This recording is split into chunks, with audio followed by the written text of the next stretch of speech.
tal, amigos? Qué alegría volver a encontrarnos en Ser Feliz. Qué hermosa palabra esta, ser feliz. Dios nos ha creado para ser felices, plenamente felices. Jesús te dice a ti, yo he venido para que tengas vida y vida en abundancia. Una vida plena, una vida plenamente feliz. De eso se trata. Te voy comentando algo, que ser feliz depende de ti. No depende de las circunstancias en las cuales te encuentres en este momento en tu vida. Jesús dice que del corazón de aquel que cree en mí correrán ríos de agua viva. Del corazón de aquel que cree en mí. Así que no depende de lo que te pase. Podés estar teniendo un problema, un sufrimiento, una dificultad en tu vida, pero Jesús apunta a tu corazón, porque Él te dice que de allí, de lo profundo de tu corazón, es que brotarán ríos de agua viva, no hilitos de agua. A veces vemos hermanos cristianos que uno les pregunta, ¿cómo te va? ¿Cómo andás? Y te dicen, acá ando tirando, ¿verdad? Y ese río de felicidad, esa fuente de felicidad que Jesús nos promete, no está presente. Él nos invita a que seamos realmente una cascada inagotable, porque Jesús mismo es la fuente de esa felicidad que está dentro de nuestro corazón. De eso se trata este programa. A través de hermanos que van compartiendo su testimonio de vida, ir descubriendo. Dios te va a hablar a través de las palabras que hoy la hermana que nos va a estar acompañando en este día te va a dirigir a ti. Entonces es bueno escucharla, no solamente con los oídos, sino con tu corazón. Bienvenido entonces a este nuevo programa de Ser Feliz, donde hoy sí, una hermana doble. La hermana Sandra nos acompaña en este programa. Uno se siente un poco raro, ¿verdad? Sí, sí. Totalmente raro. Es increíble cómo a través de ese aparatito que tenemos allí delante nos condiciona, nos pone un poquito nerviosos, pero qué lindo es saber que detrás de esas cámaras hay varios hermanos que están compartiendo este instante. Así que vamos a hacer de cuenta que estamos en una sala tomando un café o un mate. ¿Tomás mate? No tomo mate. Bueno, un café entonces, tomando un café con nuestros hermanos que nos acompañan a través de ICM TV. Contanos sobre tu infancia, por allá por el norte del país. Sí, Tacuarembó. Bueno, fue una infancia muy feliz. Mis padres, gente que cuando les preguntaban si creían en Dios, sí, creo en Dios, soy católico, pero no voy a la iglesia, no voy a misa. Estoy bien así, hago bien a todos, no molesto a nadie, que es más o menos lo que la generalidad del uruguayo suele expresar, ¿no? Soy católico a mi manera. Claro, soy católico a mi manera. Sin embargo, mi madre, a pesar de que no pisaba la iglesia, fue la que me enseñó las primeras oraciones. De chiquita me hacía arrodillar al lado de la cama y antes de dormir rezarle a Jesús, a María. Y bueno, al acostarnos siempre que sueñas con los angelitos, esas cosas que se ve que ella también lo recibió de su infancia y lo sigue haciendo con nosotros, sobre todo con los más grandes. Después ya los más grandes nos encargamos de nuestros hermanos menores. Pero bueno, yo era la mayor de 7 hermanos y bueno, un poco mandona, porque al ser la mayor tenían que hacer lo que yo decía. A los 5, no, un poco antes, empecé a ir a catequesis con una catequista del barrio, una señora laica. Pero cuando me enteré que habían llegado hermanas misioneras del Sagrado Corazón de Jesús y de María al Colegio San Javier, que quedaba a 1,5 cuadras de mi casa, el colegio ese de los jesuitas, empecé a ir a catequesis ahí, pero porque me nació a mí espontáneamente, porque me gustaba, siempre me atrajeron las religiosas. Cuando veía una religiosa me quedaba como extasiada mirándola, ¿no? Entonces le pedía a mis padres si podía ir, nunca me dijeron que no. Y bueno, y ahí empecé yo mi conocimiento cada vez más profundo de Jesús. Me bautizaron de pequeña, como a mis hermanos. Y bueno, cuando llegó el momento de hacer la comunión, yo tenía 9 años y y llegó el momento y no fui ni dije nada en mi casa que tenía que hacer la comunión. Porque sentí algo interiormente que como que no era el momento. Y cuando llegué, y así seguí, a los 12 años, veo pasar un grupo de niños que venían de la parroquia a hacer la primera comunión, que habían estado conmigo, incluso amigos míos de mi edad. Yo tenía 12 años, acaba de terminar la escuela, y me entró como una angustia y corrí a decirle a mi madre, yo quiero hacer la comunión el año que viene. Dijo, madre, pero yo nunca te prohibí que lo hicieras, tú no lo haces porque no lo querés. Bueno, al año siguiente, como yo siempre estudié en escuela y liceo público, no teníamos formación religiosa más que esa que íbamos los sábados al colegio. Mis hermanos empezaron a ir también a catequesis porque me seguían a mí a todos lados. Entonces, cuando empecé, ahí yo sentí, con los 12 años, sentí como algo especial, una fuerza muy grande dentro de mí, incluso angustia por no poder recibir a Jesús en la Eucaristía en ese momento. Después, al año siguiente, empiezo el liceo, me toca el turno de la tarde, teníamos los sábados clase, no podía ir a catequesis. Tuve que esperar un año más. Se ve que el Señor lo fue ya preparando así, ¿no? Porque mi madre era de la idea de que, bueno, terminás la comunión, terminaste todo. Se terminó. Y yo no hubiese tenido el coraje para decirle que no, que como no había decimos terminado. Comúnmente, ¿no? Los preparamos para la primera y la última comunión. Exacto. Entonces yo lo tenía muy claro cuando empecé a los 13 años. Lo único que me molestaba era tener que ir con niños de 8 años, yo teniendo 13, con niños de 8 años. Y la hermana me convencía que no, mirá qué lindo, qué linda clase, mirá qué buena la hermana, que no sé qué. Sí, la hermana será muy buena y todo lo que quiera, pero me van a poner con esos niños tan chiquitos. Bueno, lo cierto es que al final me fui enojadísima a mi casa, dije no voy a ir nada, pero por dentro sentía que tenía que ir, ¿no? A la semana estaba ya plantada, al sábado siguiente, en la catequesis.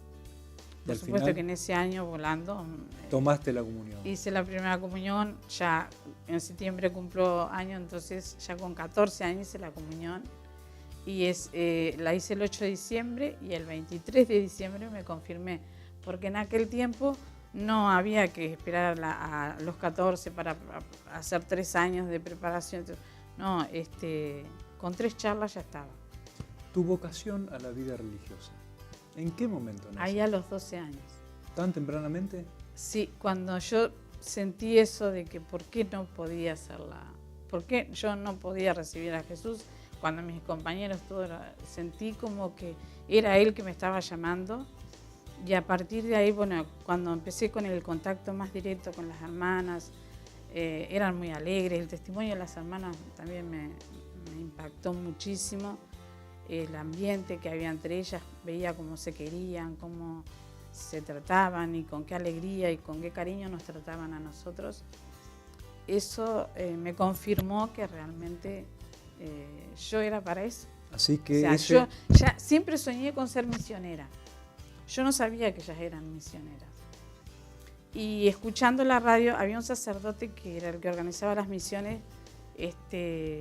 Cuando yo tenía 16 años, dijeron, bueno, en tal fecha van a ir las hermanas misioneras Sagrado Corazón a Cuchilla del Ombú, que era donde solían ir ellas. Son misioneras, me voy con ellas.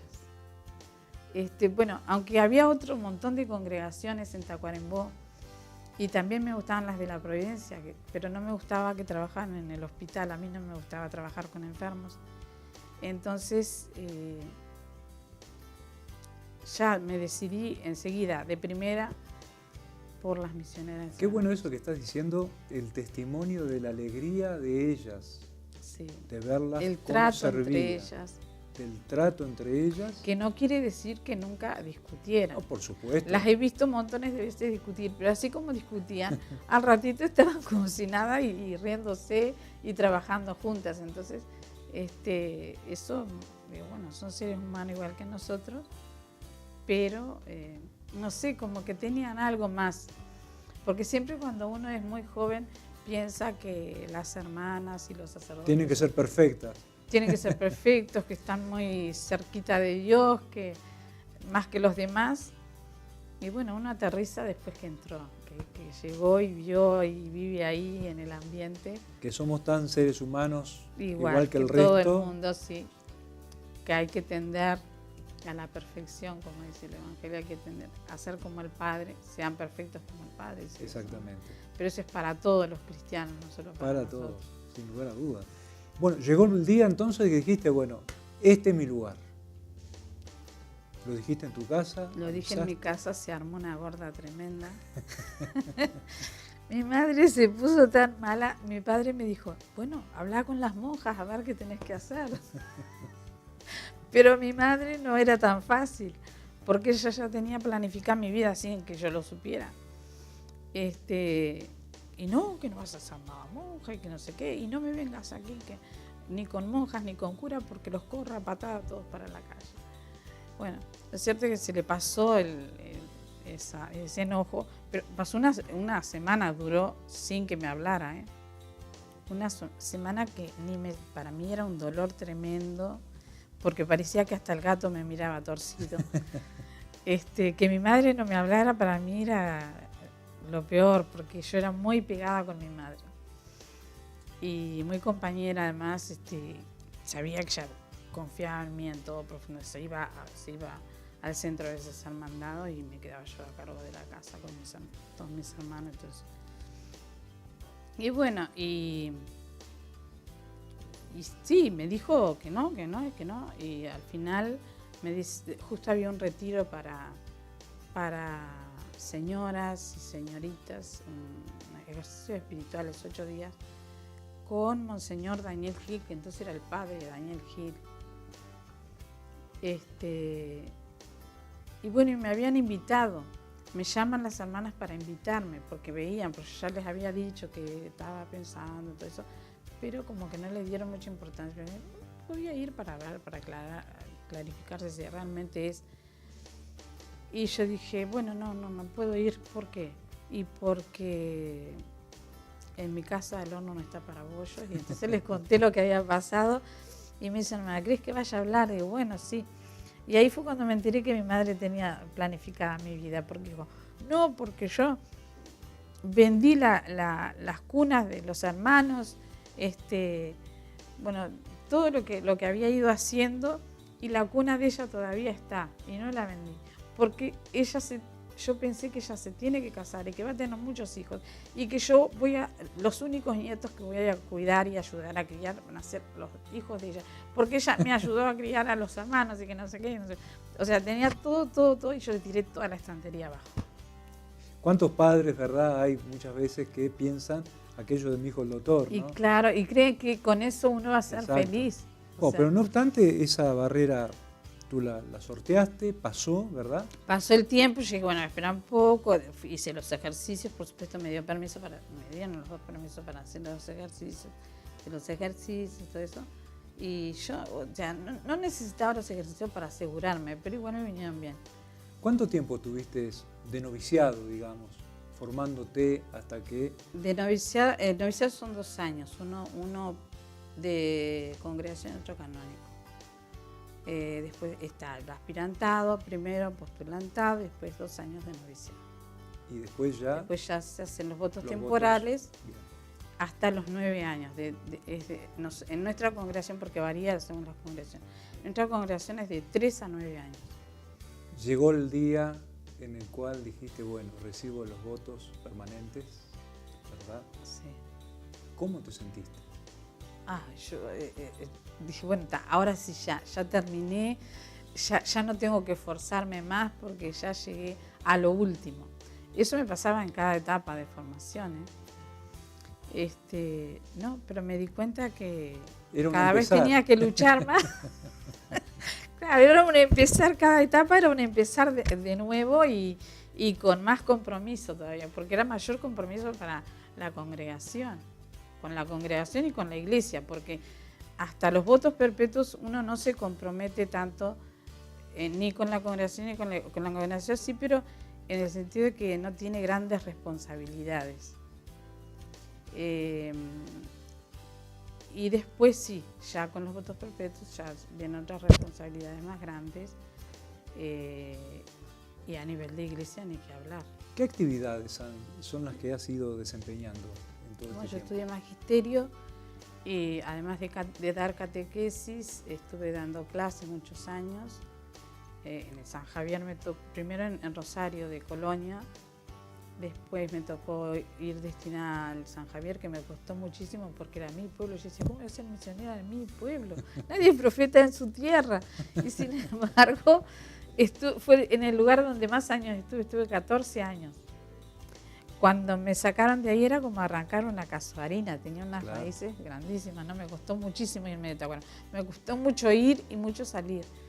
Y me mandaron a la provincia de Misiones, allá también trabajé como maestra y medio directora de un jardín, porque me tocó fundar un jardín que hoy es colegio. Y bueno, con todas las cosas que eso supone, ¿no? El trabajo de los comienzos de cada cosa. Por supuesto que el respaldo de la comunidad y la gente fue muy grande. Y bueno, y anduve por ahí preparando para confirmación, jóvenes, adolescentes.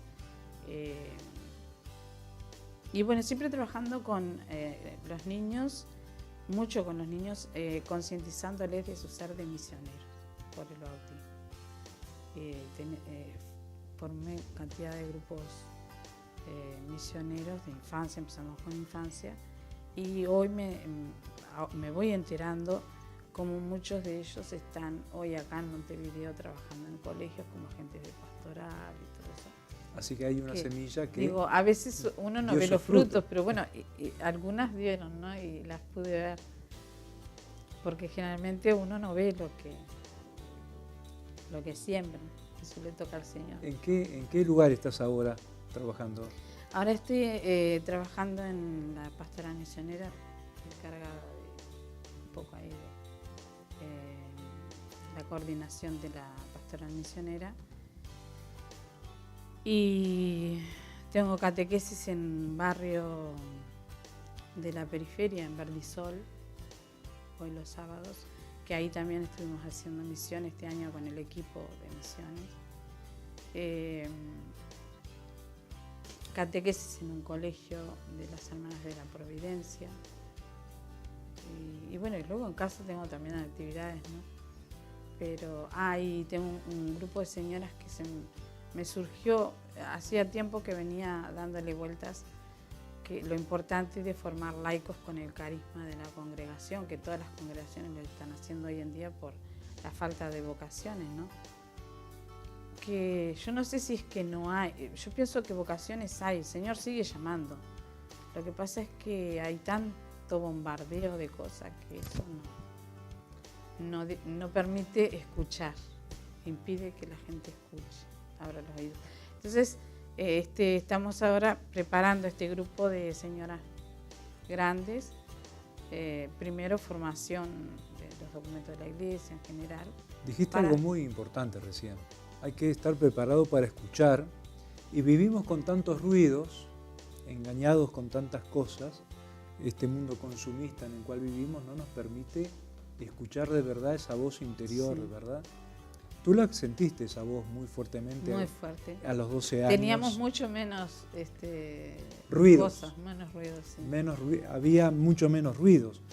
Qué bueno, porque ese es un signo también de cómo ir encontrando esa voz de Dios, que es en definitiva el camino que Él nos va indicando hacia nuestra realización personal. Te voy a hacer una pregunta que ya con tu sonrisa la respondiste. ¿Has encontrado la felicidad en este caminar? Realmente sí. Sí. Nunca me arrepentí.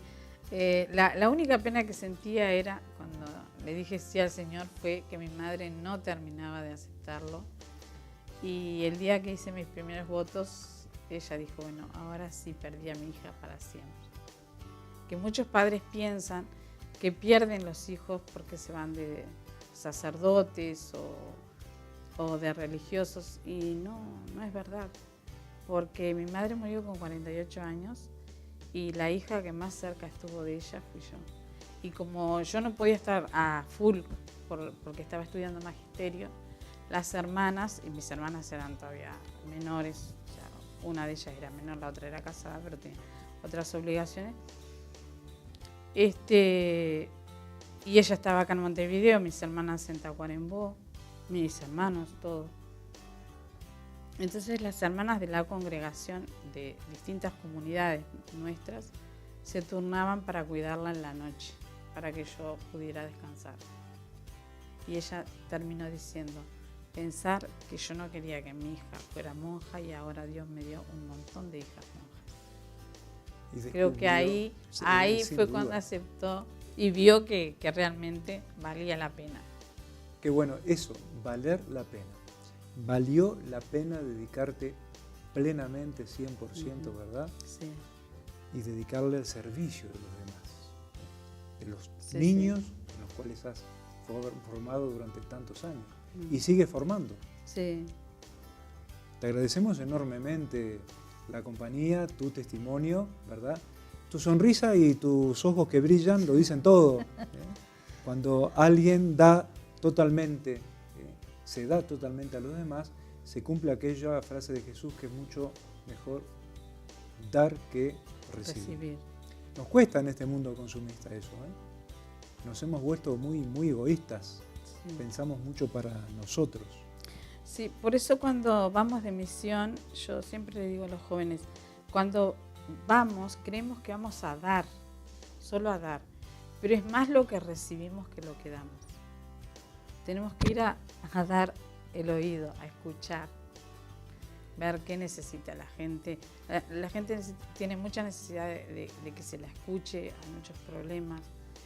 Y también nos enseñan mucho con su vida de sacrificio, de sufrimiento.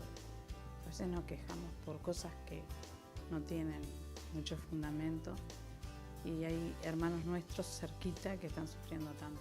El Papa Francisco lo ha resumido, esa actitud, ¿no? Que tenemos que ser pastores con olor a oveja.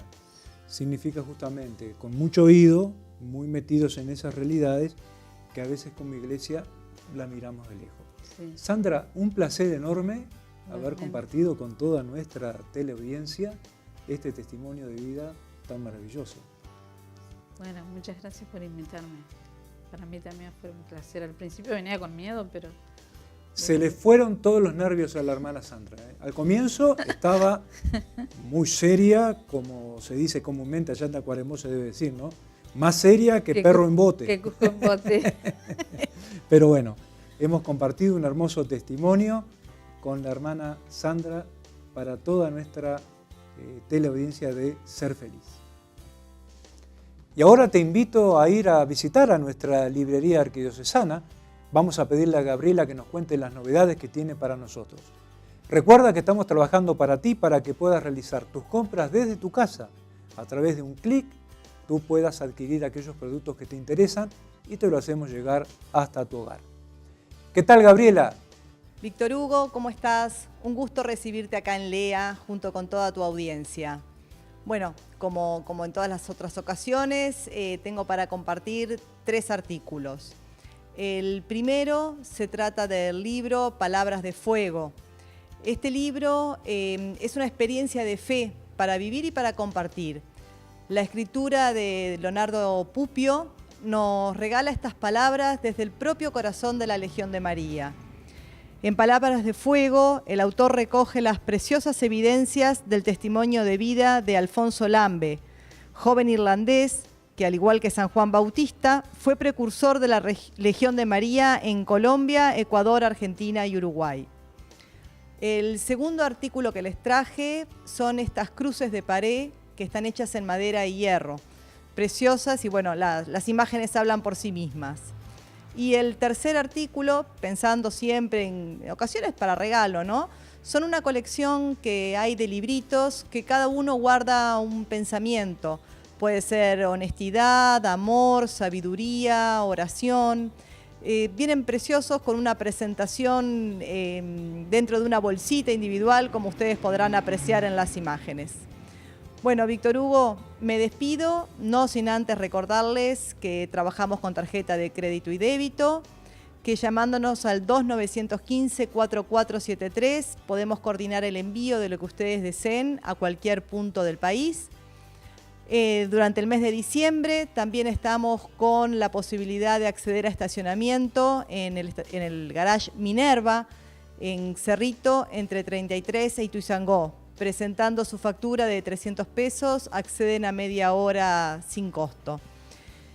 Y por último, la novedad que les traigo es que estamos inaugurando nuestra página web.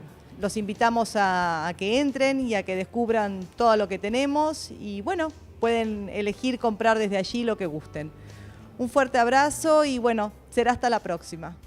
Te invito para cerrar el programa del día de hoy a seguir reflexionando las palabras de Jesús. Jesús, cuando se presenta públicamente, comienza su vida pública, se dio cuenta de algo, que aquellas personas que andaban alrededor de él, aquel pueblo que le seguía, era un pueblo que andaba por caminos equivocados, que estaban buscando la felicidad, pero por caminos errados. Por eso es que se puso de pie en la montaña, en el Sermón del Monte, y les hizo una proclama muy especial. Fue como la cédula de identidad de los cristianos. Y reiteradamente les dijo, felices. Ustedes serán felices ¿cuándo? Y nos enseñó el camino de la felicidad.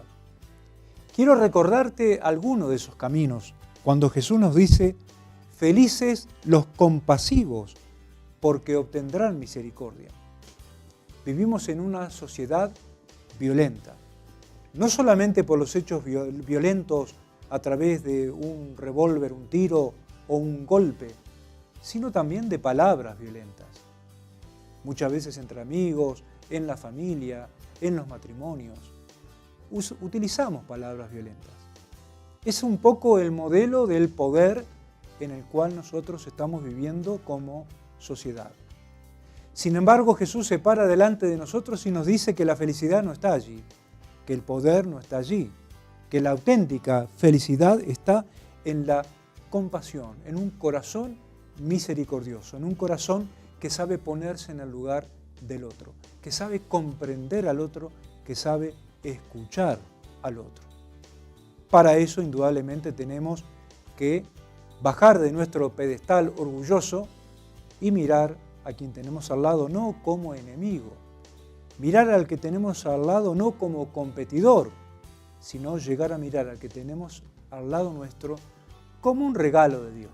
Sí, las personas que están a nuestro lado son un regalo de Dios. Él las ha puesto allí para compartir nuestra vida y ser felices, no solamente nosotros, sino juntos con quienes nos rodean. Te invito al próximo programa de Ser Feliz, donde juntos seguiremos compartiendo testimonios y reflexionando juntos sobre este camino pleno que Jesús quiere para ti y para mí, ser plenamente felices. Recuerda, felicidad comienza con fe.